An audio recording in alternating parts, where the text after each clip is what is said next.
3 ജില്ലകളിൽ കള്ളക്കടൽ പ്രതിഭാസത്തിന് സാധ്യതയെന്ന് മുന്നറിയിപ്പ്. തിരുവനന്തപുരം, കൊല്ലം, ആലപ്പുഴ ജില്ലകളിലാണ് മുന്നറിയിപ്പുള്ളത്.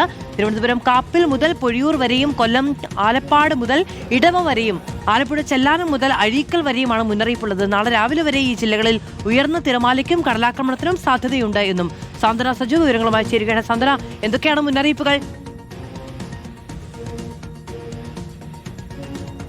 മധു, മഴയ്ക്കൊപ്പം തന്നെ നമ്മൾ ജാഗ്രത പുലർത്തേണ്ട ഒന്നാണ് ഈ രൂക്ഷമായ രീതിയിലുള്ള കടൽക്ഷോഭവും കടലാക്രമണവും ഒക്കെ. എന്തായാലും കള്ളക്കടൽ പ്രതിഭാസത്തിനുള്ള സാധ്യത കൂടി ഇപ്പോൾ ഉണ്ട് എന്നുള്ള കാര്യമാണ് കാലാവസ്ഥാ വകുപ്പും അതുപോലെ തന്നെ സമുദ്ര സ്ഥിതി പഠന ഗവേഷണ കേന്ദ്രവും ഒക്കെ തന്നെയും വ്യക്തമാക്കുന്നത്. ഇതിന്റെ ഒരു പശ്ചാത്തലത്തിൽ തന്നെ 3 ജില്ലകളിൽ ഇപ്പോൾ ജാഗ്രതാ നിർദ്ദേശം കൂടി നൽകിയിരിക്കുകയാണ്. കഴിഞ്ഞ ദിവസങ്ങളിൽ ഇത് വടക്കൻ ജില്ലകളിലാണ് കൂടുതൽ ജാഗ്രതാ നിർദ്ദേശം നൽകിയിരുന്നതെങ്കിൽ ഇപ്പോൾ തെക്കൻ ജില്ലകൾക്കാണ് ജാഗ്രത നൽകിയിരിക്കുന്നത്.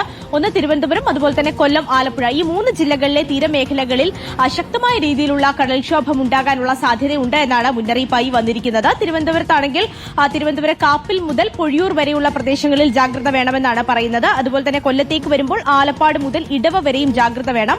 ആലപ്പുഴ ചെല്ലാനം മുതൽ അഴീക്കൽ വരെയുള്ള തീരങ്ങളിൽ ജാഗ്രത പുലർത്തണം എന്നുള്ള നിർദ്ദേശമാണ് പുറത്തു വന്നിരിക്കുന്നത്. തിരുവനന്തപുരത്തൊക്കെ കഴിഞ്ഞ ദിവസങ്ങളിലൊക്കെ തന്നെയാണെങ്കിലും വലിയ രീതിയിലുള്ള കടൽക്ഷോഭം അനുഭവപ്പെടുന്നുണ്ടായിരുന്നു. ഈ പൊഴിയൂർ മേഖലയിലൊക്കെ തന്നെയും വിവിധ ഇടങ്ങൾ വീടുകളൊക്കെ തന്നെയാണെങ്കിലും വലിയ അപകടാവസ്ഥയിലിരിക്കുന്ന ഒരു സാഹചര്യമാണ് നിലവിലുള്ളത്. അപ്പോൾ ഇതിന്റെയൊക്കെ ഒരു പശ്ചാത്തലത്തിൽ കൂടിയാണ് മധു ഇപ്പോൾ ഈ മുന്നറിയിപ്പ് നൽകിയിരിക്കുന്നത്. ഏതെങ്കിലും തരത്തിലുള്ള ബുദ്ധിമുട്ട് നേരിടുന്നുണ്ടെങ്കിൽ കൃത്യമായ രീതിയിൽ തന്നെ മാറി താമസിക്കണം എന്നുള്ള ഒരു അറിയിപ്പാണ് ഇപ്പോൾ ഈ തീരദേശത്ത് താമസിക്കുന്ന ആളുകൾക്ക് നൽകിയിരിക്കുന്നത്. അതുപോലെ തന്നെ മത്സ്യത്തൊഴിലാളികളോട് പ്രത്യേകമായി ജാഗ്രത പുലർത്താൻ നിർദ്ദേശം നൽകിയിട്ടുണ്ട്. കാരണം നിലവിൽ ഇപ്പോൾ മത്സ്യബന്ധനത്തിന് ഈ മാസം 8 വരെ വിലക്ക് ഏർപ്പെടുത്തിയിട്ടുണ്ട്. അതിന്റെ കൂടെ തന്നെ ഇവരുടെ മത്സ്യബന്ധന യാനങ്ങളും മറ്റുമൊക്കെ കെട്ടി സൂക്ഷിക്കാനുള്ള ഒരു നിർദ്ദേശമാണ് വന്നിരിക്കുന്നത്. കാരണം വലിയ തിരകൾ തീരത്തേക്ക് അടിച്ചു കയറുമ്പോൾ ഈ മത്സ്യബന്ധന യാനങ്ങൾ പരസ്പരം കൂട്ടിയിടിച്ച് അതിന് കേടുപാടുകൾ വരാനുള്ള സാധ്യതയും മറ്റുമുണ്ട്. അതുകൊണ്ട് അത് കൃത്യമായ രീതിയിൽ കെട്ടി സൂക്ഷിക്കാൻ നിർദ്ദേശിച്ചിട്ടുണ്ട്.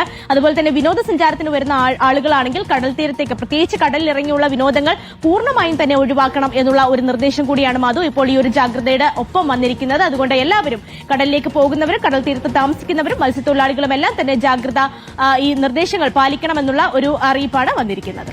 യെസ്, സാന്ദ്ര സജു ആണ് വിവരങ്ങൾ നൽകിയത്. തിരുവനന്തപുരം, കൊല്ലം, ആലപ്പുഴ ജില്ലകളിലാണ് കള്ളക്കടൽ പ്രതിഭാസത്തിന് കാരണം ഉയർന്ന തിരമാലയൊക്കെ ഉണ്ടാകും എന്നുള്ളതാണ് മുന്നറിയിപ്പ്. അതുകൊണ്ട് ജാഗ്രത പാലിക്കണമെന്ന് നിർദ്ദേശം.